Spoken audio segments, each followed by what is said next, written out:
पंढरपूरमध्ये आज मेळावा होता, कशा पद्धतीने नियोजन झालंय, काय सांगू शकता? महाराष्ट्रामध्ये ओबीसीच्या आरक्षणाच्या बाबतीमध्ये ओबीसी समाज मोठ्या प्रमाणात जागृत झालेला आहे।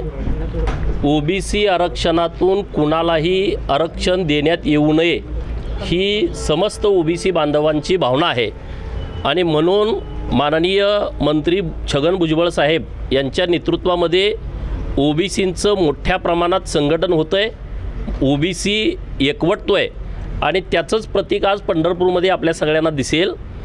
गोरगरिबांचं, उपेक्षितांचं, वंचिताचं दैवत पंढरपूरचा पांडुरंग आहे।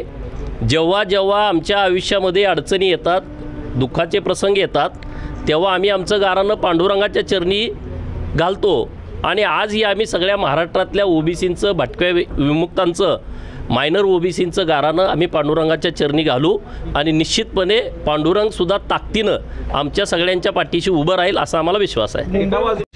आरक्षणामध्ये धक्का लागू देणार नाही असं म्हणताय, दुसऱ्या बाजूला स्थानिक स्वराज्य संस्थांमध्ये ओबीसींचं आरक्षण अद्याप प्रस्थापित झालेलं नाही। हे बघा, ओबीसीच्या आरक्षणाचा जो हा विषय आहे तो सुप्रीम कोर्टामध्ये सुरू आहे आणि दुर्दैवानं मागं नगरपंचायतीच्या 91 निवडणुका महाराष्ट्रामध्ये पार पडल्या, त्या ओबीसीच्या आरक्षणाशिवाय पार पडल्या आणि म्हणून आमची भूमिका अशी आहे, जोपर्यंत ओबीसीचं आरक्षण पुनर्स्थापित होत नाही तोपर्यंत निवडणुका घेण्यात येऊ नयेत आणि जेव्हा हे आरक्षण पुनर्स्थापित होईल तेव्हा तुम्ही निवडणुका घ्या।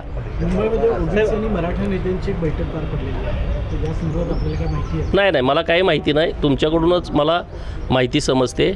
असं काय झालं असेल तर मी माहिती घेतो। राज ठाकरेंनी अशी टीका केली आहे की आत्ताच